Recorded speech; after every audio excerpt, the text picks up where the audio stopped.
Good afternoon, this is Jim Gardner, and we begin with new video that is just into Action News tonight.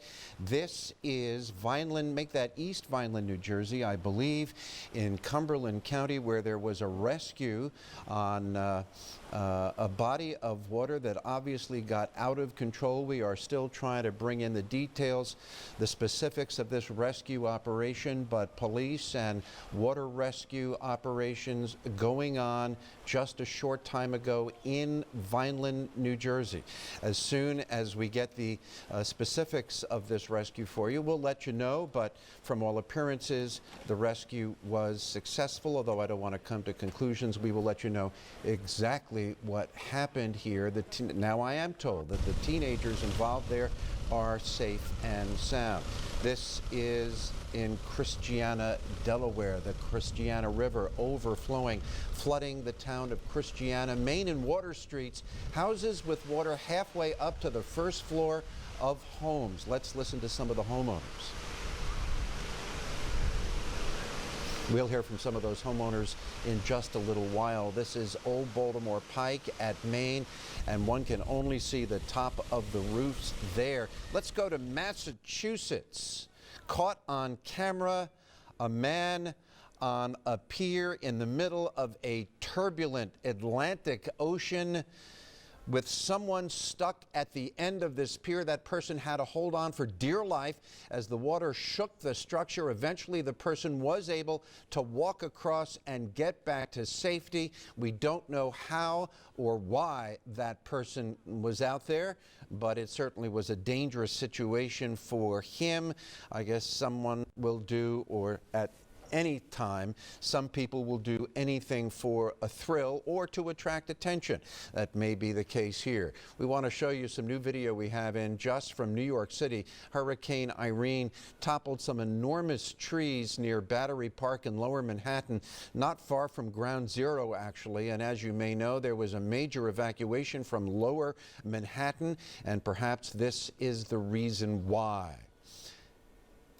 Water came over the seawall in Staten Island, and it was a dangerous situation in New York. The first time the city of New York had been hit by the center of a hurricane since the 1800s. And in New York, like elsewhere, homes were flooded, people were in danger, and there were, yes, evacuations from New York City. We want to come back to our area and Tamala Edwards in White Marsh Township, Montgomery County. Tamala, you were live on the air not long ago showing us a dramatic rescue there. What happened? Well, thankfully, those people managed to get out, Jim. And what we've been seeing here now, as Stenton Avenue, the waters began to recede a little bit. You were talking about people doing things for a thrill. Let's show you some video of what we've seen. It's scary and very dangerous. Part of what you see is like this gentleman from Lafayette Hill with his camera heading out into those waters. You've heard Cecily say all you need are about 6 inches of water. It can grab a foot, carry you away. Foot can grab a vehicle and make it start to float. But we saw a lot of people stopping with their cameras, wanting to get a look. Now let's take a look at some of what happened this morning. An elderly couple, we're told their last name is Cohen, that this is an area that's prone to flood, that they've been evacuated before, and that was the case again tonight. We saw boats have to make its way down Stenton Avenue to get them out. And interestingly enough, one of the people evacuated just came back a short while ago. His home sort of at the bottom of that hill.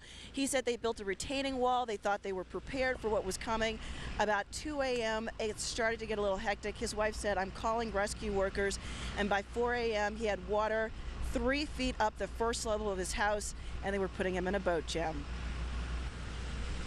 Tamala, you mentioned Staten Avenue. I know you've been around that area, and as you know, yes, as Joshua Road comes down into Staten Avenue, it's very hilly, and there are peaks and there are valleys, and those valleys obviously are prone to flooding. What have you seen as you've surveyed the area of White Marsh Township, around Joshua Road, around Ridge Pike, around Staten Avenue, where there are quarries, in fact, quarries that probably are now much underwater? Quarries to my north, farmland to my east, to my right going west a little bit. This is all residential, and the topography is amazing. It's like a deck of cards. It's the luck of the draw, Jim. What kind of hand did you get? People up that way, we've seen traffic coming down. That seems to be fine. Over here, we've got a bunch of cows, Ricky, if you want to show them, having a nice lunch as if nothing happened. But as you begin to pan away from the livestock, down the hill into the bottom of this road, it's a totally different story as you head towards Valley Green Road, which is where a lot of the evacuations went on this morning. We went into the backyards of some of the homeowners here, and they're, as you might imagine, a little blasé about it. They've gotten used to it. Unless you're on the other side of the Wissahickon, when all of a sudden you start to see water is up to people's deck level. There was one guy who had a basement that opens like this, and a homeowner said to me, "I know everything's gone." Tamala Edwards reporting live from Lafayette Hill. Thank you, Tamala. Chad Pradelli is live on Main Street in Manayunk today, and we heard Philadelphia Mayor Michael Nutter say just a short time ago, Chad, that he had not seen flooding in Manayunk, which is flood prone, quite as bad as he has seen there today. Well, Floyd did a lot of damage, especially to these businesses here on Shores Lane on Main Street, but he said he has not seen the water that far down Main Street. I mean, just take a look. Now, moments ago, two girls or young women were actually walking in the middle of that, and that water was chest high on them. We don't know where they were coming from or where they were going, but then they took into one of those buildings, and it looks like they popped out here on the back side. But that is how deep that water is. We're talking about 4.5 feet deep, and this water continues to flow from the Schuylkill River. I mean, look right there. I mean, the current has picked up tremendously here over the past hour, and you can see how strong that current is getting. And a real concern has to be that this is now starting to go down Main Street and could be joining with the Wissahickon Creek. We were at the Wissahickon Creek earlier today, and that is really flowing. We were at Gypsy Lane and Lincoln Drive, and Lincoln Drive is engulfed. I mean, take a look at this video we're showing you. I mean, that is really flowing, and of course that dumps into the Schuylkill River, but you can see the power of that current. We saw huge trees just whipping down that creek as it makes its way to the Schuylkill River, and the big concern is that, of course, is dumping in the river. The river is expected to crest anywhere near 15 feet, which is a level we haven't seen in 150 years, so you know what kind of damage that can cause. Some of the businesses over here, obviously they've dealt with this before. Right now I'm told Mad River, the basement's completely flooded. Manayunk Brewing Company is taking a tremendous amount of water. They're unable to pump it out fast enough. They've basically locked the doors, and they are just waiting for these waters to recede. Mayor Nutter was out here along with Commissioner Ayers and Commissioner Ramsey. They really have a message. Looks like the flooding widespread across the city is not as bad as they expected. It's tremendously bad here. It's a bad situation here in Manayunk, but it looks like some of the other areas of the city are not quite as severe, but they really want to get the message out because so many people are coming down here to the water to take a look. They think it's a spectacle, and you know, people are getting in there, but you know, Jim, we've covered this so many times how dangerous this water can get. I mean, you think you're up to your knees or a little bit, next thing you know, a current comes, swipes you off your feet, and you can get going down that waterway, and it can be extremely dangerous. Now, the mayor did lift the state of emergency at noon. So it looks like the situation could be getting a little bit better, but a number of the shelters are still open across the city because of the flooding like we're seeing here. So you have Roxborough High School is open, Bartram High, and Lincoln High School. So they're keeping those open for the time being. If people need to get to those locations, if they're in low-lying areas, they can do so because we haven't seen the water begin to recede yet, and it's not going to for some time. A little while ago, it really got gusty here in this area, and that is a real worry because if the winds really start to pick up and get gusty, of course we know the saturation in the ground. Some of these trees can start coming down, taking down power lines, and then we're having power outages because right now we have power here in Manayunk, but if these trees start coming down, that's going to be a whole new situation. So that's something we're certainly going to be keeping an eye on, and as we survey the damage here in Manayunk. But a long road ahead here, and then of course comes the cleanup, and that is going to be a long process. But that's the latest here in Manayunk. Chad Pradelli, Channel 6 Action News. Back to you, Jim. Thank you, Chad. And as Mayor Nutter has said, and as New Jersey Governor Chris Christie has said, the problem now in this general area, the problem of flooding. The hurricane is all but gone, but leaves behind in its wake a potential problem for flooding. And one thing we can tell you, if you think you're driving into a puddle and it looks reasonably deep, don't drive into it because that can be a real problem. That puddle can be a lot deeper than you think, and you only need a couple of feet for your car to get stuck. And it can be potentially very dangerous as well. We'll be back in just a moment. Right now on Action News at 4, we've got breaking news. 2 South Jersey lakes are flooding right now, and we are live with Chopper 6 with the latest on the evacuations. Plus, in the dark, thousands are still without power and have the latest on the efforts to get the lights back on. Action News at 4 starts now. Action News, Delaware Valley's leading news program, with meteorologist Adam Joseph, Alicia Vittorelli, Shirlene Allicott, and Brian Tav.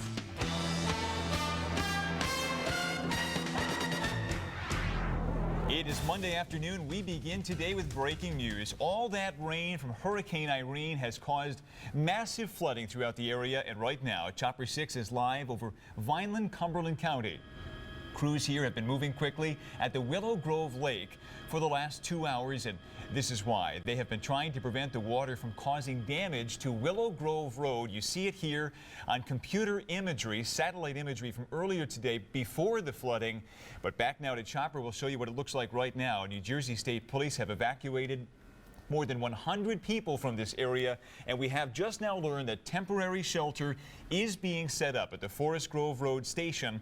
That's at 185 West Forest Grove Road. For anyone displaced in this area, you should go to that shelter if you feel the need. Of course, we'll stay on top of this still breaking story out of Vineland, New Jersey. And just a few miles to the south, Brian, Union Lake flooded earlier this afternoon. The Office of Emergency Management announced the immediate release of water from the dam here because the levels were much too high. Water was also released to prevent that dam from breaking. The Union Lake. We will continue to monitor all that breaking news, of course, but let's get things started with our team coverage on the aftermath of Hurricane Irene. Sarah Bloomquist has more on the disruption to mass transit, and Melissa McGee is monitoring river levels today, but we'll get things started with Vernon Odom live today in Trenton. Vernon. Good afternoon. Trenton's is steadily trying to get back on its feet today, and it's been making some progress, but in many parts of town it is still very much a struggle in Irene's wake. The Assunpink Creek continued to rage overnight, wreaking havoc on this community around Center and Ferry Street, where 100 homes are already evacuated, including this one in the 300 block of Ferry. The water finally ate away the complete sidewall of this woman's house. She and her family have lost everything. I'm in shock. I can't believe it, really. My house for 22 years and now.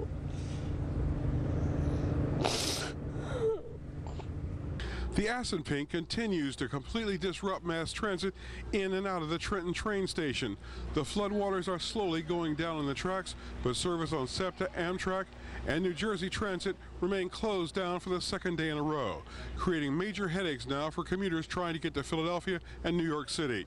The major tracks are now unsafe because the floodwater washed away gravel that undergirds the tracks. No word yet on how long repairs will take. The only thing moving out of here is the River Line, which goes south to Camden. It's operating on a weekend schedule, so too the Atlantic City Rail Line. Of course, the Delaware River remains the central focus of public safety officials here, who must monitor how high it continues to rise towards its crest. Live in Trenton, Vernon Odom, Channel 6 Action News. Vernon, thanks so much. For more on the impact of the rail problem, let's go live to Sarah Bloomquist at 30th Street Station. Sarah? Shirlene, a very, very quiet afternoon here at 30th Street Station. No Amtrak trains are running between here and Boston. But it's not just Amtrak. Hurricane Irene is still to blame for other transit problems still lingering late this afternoon. Read the sign, limited service today due to hurricane. Limited is right, with cancellations across the board here at 30th Street Station. The few people here are riding a few regional lines running between Philadelphia and Washington. But no Amtrak trains are traveling between Philadelphia, New York, and Boston. All Acela trains between Boston and Washington are canceled. These men came from Maplewood, New Jersey by car because the train station is flooded there. Now they're hoping to catch a train to D.C. So you came here and now you have to figure out if you can get a train to D.C. Exactly. But you don't know for sure. We're not sure yet. So this is quite an ordeal to try to get to. It is. But hey, this is the matter of nature, and we try to cope with it. The storm flooded tracks, left debris, and caused power outages along the Northeast Corridor.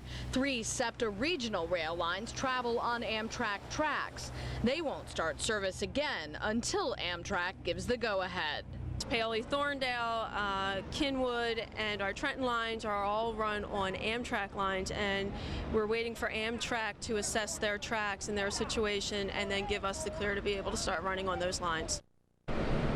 Now, our understanding is that Amtrak has to go over every rail line and inspect for damage and then run a test train through. So there's no indication as to how long there will not be service between here and Boston on Amtrak. No indication when those 3 regional SEPTA lines will start running again. Now, the SEPTA Norristown line did resume operation this afternoon, and the first Amtrak train to Harrisburg departed here just before 4 o'clock this afternoon. So some return to service.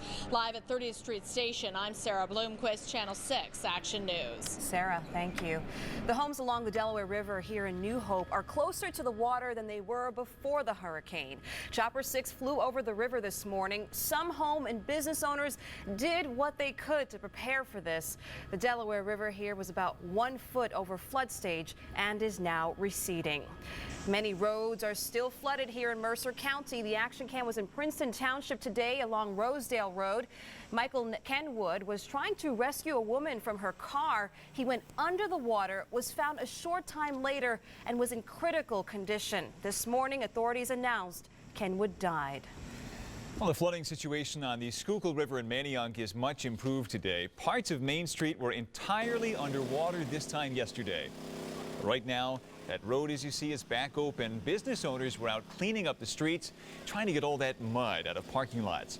All of the businesses were back up and running. That's the good news as of this afternoon. And let's get some more good news from the AccuWeather forecast. And meteorologist Melissa McGee is at the Action News Big Board in for Adam Joseph, and nothing but sunshine to talk about. That's right, Brian and Shirlene. We actually have good news in the sense that Irene is gone and we do have blue skies, lots of sunshine. But even in Irene's wake, still a very big concern with flooding across the region. So a flood warning is up until 11 o'clock tonight, mainly for the Morris River and Great Egg Harbor, as we are experiencing major flooding along the Great Egg Harbor River. Some of the other creeks that we are tracking for you, major flooding taking place right now along the Rancocas Creek at Pemberton. It crested early this morning, the highest it's ever been. It is expected to fall below flood stage until late Thursday. So still, this is something we're tracking even as we get into the latter half of our work week. The Assunpink Creek at Pemberton, we had a record crest last night. It crested at 15.12, the highest it's ever been. The old record was back in 1975. Major flooding is also taking place here. Good news to report along the Delaware River, better than we initially anticipated. The Delaware River has crested and only minor flooding is taking place along the point at Easton, Regalsville, and Trenton. So Easton right now 2.7 feet above flood stage, Regalsville 2.4 feet above flood stage right now, 0.5 feet above flood stage there in Trenton. And then early tomorrow morning, these are expected to fall below flood stage once we get into your Tuesday morning. So some good news to report. And the great news, guys, as we look at the rest of our AccuWeather forecast, is that blue sky and beautiful sunshine will continue on our Tuesday. We'll have more on that with that AccuWeather forecast. Brian. And so many people deservedly looking forward to that. Melissa, thank you. Well, close to 5 million people all along the East Coast are still without power this afternoon, including hundreds of thousands here in the Delaware Valley. As of 3 o'clock this afternoon, PECO says there are 168,000 customers without service. PSE&G has 200,000 outages all across the state of New Jersey. More than 66,000 Atlantic City electric customers still have no power today, while Delmarva Power in Delaware reports almost 27,000 people still in the dark. And about 114,000 PP&L customers still do not have power. Well, meanwhile, the Action Cam caught up with some of PECO's 4,000 workers today as they did their job at Radnor, Delaware County. The utility company called in help from all over the country, including this crew you'll see from Chicago working hard in Haverford. They hope to have most of the power restored by Wednesday night, they say. Patience is required. PECO says Irene ranks as one of the top five worst storms in that company's history. Well, Hurricane Irene was expected to ruin the big holiday weekend down at the Jersey Shore, but fortunately, most beaches are already welcoming tourists back. How's that for good news? The action cam was out in Ocean City this afternoon, where it was business as usual, sunshine, soaking it in, beach chairs and towels dotted the sand as people enjoyed the gorgeous post-Irene weather. One Ocean City resident was actually vacationing in North Carolina last week. She cut her trip short, only to turn around and be evacuated as soon as she got home. It's great to be back on the beach and just relaxing. It was a lot of driving and a lot of packing and repacking. Over in Stone Harbor, meanwhile, business owners on the boardwalk spent the day removing plywood from their windows. And along Atlantic City's boardwalk, people once again flocked to the now open casinos. All 11 of them had been closed since Friday night. Irene did quite a number to several homes in Lewis, Delaware. A reported tornado Saturday night ripped through as many as 50 homes in the Nassau Station and Tradewinds developments. Ripped off roofs and siding, just some of the damage evacuated residents got to see up close for the first time. The National Weather Service is working to confirm if, in fact, this was the work of a tornado. Well, we know that so many of you are dealing with difficulties out there on the roads today, detours, flooded out roads. So let's get to the very latest in a traffic report. Hoping there's also backups heading back down to the shore. We are seeing some more people headed back down the shore because they missed out on that holiday weekend, right? But I want to start in Vineland, New Jersey. You were talking earlier about the terrible flooding still going on there. That's affecting the roads in this area too, like northbound 55, the northbound Vineland off-ramp shut down. Also 47, major roadway there. Delsey Drive closed between Oak Road and Wheat Road. Portions of 44 also closed in that area due to the flooding in Vineland. And lots of different areas throughout the region flooding down trees, like here in Wilmington, Governor Prince Boulevard at Lee Boulevard still washed out. Stick to Washington Street as your alternate. Regional rails, this was a tough one for a lot of people trying to come back to work. Now, most of them are running except the Kinwood line, Thorndale, Paoli, and Trenton. They were able to get the Norristown line up and running, so most of them running at this point. But New Jersey Transit still shut down at this point, underwater in Trenton, except the AC line. They're shuttle busing that. Light rails and buses are running with some detours, so they are running, but with delays. And Amtrak, Philadelphia and Washington, between that area are running, but between Philadelphia and New York or Boston, still canceled. That's causing a big backup on the roads in New Jersey too. But take a look here. This one taking a look near the city though. This is the Vine Street Expressway, westbound heavy from Broad to the Schuylkill, eastbound heavy from the Schuylkill to 995. But major delays on the New Jersey Turnpike. I'll talk about that when we come back in a little bit, Brian and Charlene. All right, Karen Rogers, good to have you here. Nice to be here. Thanks for it. Well, the AccuWeather forecast is coming up. It's a good one, folks. It's been sunny at the beach today, and there's proof. Live on Sky 6 in Atlantic City, Melissa McGee is tracking those river levels for you coming up.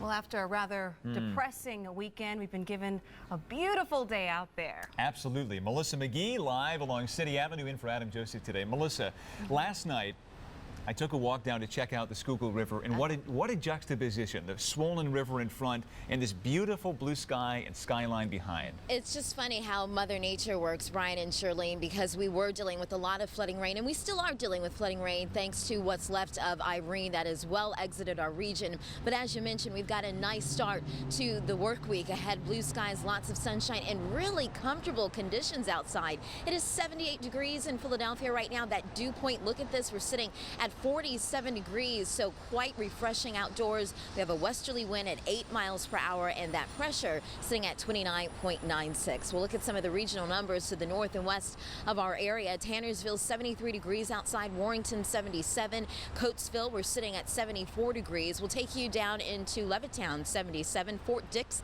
in the upper 70s, and a pair of 7s there in Bear as well. All across New Jersey we're pretty uniform in the 70s with the exception of Mays Landing. They're peaking out at 81 degrees. It is 71 in Cape May right now with just a refreshing air mass in the wake of Irene. It's 77 degrees outside in Dover. We'll take a look at what's going on because we woke up and temperatures were quite comfortable. Just a refreshing start. Look at the overnight low in Philadelphia. A bit of a taste of fall last night. The overnight low in the upper 50s. We had the upper 40s there in the Poconos with 48 degrees, 48 in Quakertown. Trenton had an overnight low of 56. We had 58 there in Wilmington. Satellite 6 along with Action Radar shows you not a whole lot is happening. High pressure for the most part is dominating our region. You see over parts of Virginia a couple of scattered showers. Those will weaken as they work their way eastward, so we're not expecting any precipitation tonight. The atmosphere is way too dry to support any of that activity. And you can see all across much of the Northeast, temperatures are comfortable. It's 74 in Bangor, Maine, 76 in New York City, and 79 degrees outside in Baltimore. We'll show you Future Tracker 6. So as we get into early tomorrow morning, once again, open up those windows. A refreshing start. 51 in the Poconos at 6:30 in the morning, 63 there in Philadelphia, and 61 in Atlantic City. I'll advance this once we get in 2:30 in the morning. Still comfortable, 80 degrees in Philadelphia. Along the 95 corridor, temperatures will be in the upper 70s with loads of sunshine. Here's the call from AccuWeather tonight. Watch out for a few patchy clouds, and that's pretty much it with the shortwave moving on through. It's comfortable. The overnight low in Center City, 62, and 52 in the suburbs with that north to northwesterly wind. Here's the AccuWeather forecast and the 4-day at 4. Another beauty on the way come tomorrow with a high of 82 degrees as we get into our Wednesday. Not going to have any issues there either. As we take a look at the day there, it looks like temperatures for the most part will be around 84 degrees. Then on Thursday, we're watching another short wave that will work its way into our region. With that short wave, there is a spot of a threatening shower. That's about it, with a high temperature of 84 degrees. And by Friday, it looks like that high temperature will be 81 degrees underneath a partly sunny sky as we kick off our Labor Day weekend. So Brian, Charlene, and Alicia, a much needed break from Mother Nature after we were battling Irene over the weekend. Guys, enjoy the work week ahead. It's going to be a good one. You don't say. Thanks so much, Melissa. And we want to update you first and foremost on that breaking news out of Vineland, New Jersey today. Absolutely. The city's Office of Emergency Management is asking people who live near Willow Grove Lake and the Morris River Parkway to evacuate. The fear is that the flooding situation here could be going downhill. Officials have set up a temporary shelter for affected residents at the Forest Grove Road Station. Crews are working to shore up affected roadways. We will keep you updated as the story continues to develop. And there are also a few evacuations going on here in Millville, New Jersey. This is the Union Lake Dam, where officials triggered a release of water. It's an effort to keep this dam from breaking. Millville residents who are not affected are being asked to stay off the roads. And that's not all. The Rancocas Creek in Mount Holly is also spilling over its banks today. The water is running right through this development, where one neighbor told us that this is the worst flooding she has ever seen there. Now, the good news is this: that creek is starting to recede, but it could be days before the people who live here can return to start cleaning up. In some sections of Main Street, Manayunk, you can hardly tell that high water covered the area for much of the weekend. Shop owners got the pumps going in the basement and swept out some muddy messes. And today, the vast majority of businesses are back open. It, though, will take much longer to clean the damage left behind in Trenton. Water rushed through the streets of some neighborhoods there. Buildings lost their walls. And today, a few neighbors returned to their homes to find that they had nothing left. Well, high water tied up public transportation at Trenton's transit hub, and for that matter, all across the Northeast. Action News reporter Sarah Bloomquist is live at a mostly empty 30th Street station. And Sarah, it's empty for a reason, right? Brian, Charlene, that's right. The word is out. People aren't even coming to 30th Street Station because still at this hour, Amtrak is not running any trains between Philadelphia and Boston. 3 SEPTA regional lines that run on Amtrak rails are also still suspended at this hour, hours after Irene departed, and those who travel the rails are still having a tough time getting where they need to go. There's a lot of cancellations, you can see. Cancellations across the board here at 30th Street Station. No Amtrak trains are running between Philadelphia and Boston. No Acela trains are running between Boston and Washington. The big board says it all: limited service due to hurricane. The storm flooded tracks, brought down debris, and caused power outages along the Northeast corridor. Here at the Trenton Transit Center, the rails are flooded, and the gravel that goes beneath the rails washed away and will need to be replaced. And we've just learned a moment ago that SEPTA's Paoli, Thorndale, and Kinwood regional lines will resume operations tomorrow morning. A lot of commuters take those lines. Again, Paoli, Thorndale, and Kinwood regional lines will resume operations in the morning. The Norristown line, operated by SEPTA, resumes service this afternoon, but still no word on when Amtrak will resume service on its trains operating between Philadelphia and Boston. Live at 30th Street Station, I'm Sarah Bloomquist, Channel 6 Action News. All right, Sarah, thank you. From train service to electric service. Now, PECO now says Hurricane Irene ranks as one of the worst storms in its history. More than 168,000 people remain without power right now. That's down from 500,000 at the height of the storm. Now, the Action Cam caught up with one of the 4,000 PECO crews as they repaired lines at Radnor, Delaware County today. Teams from all over the country have been working around the clock since Saturday, and they tell us they hope to have 90% of power restored by midweek.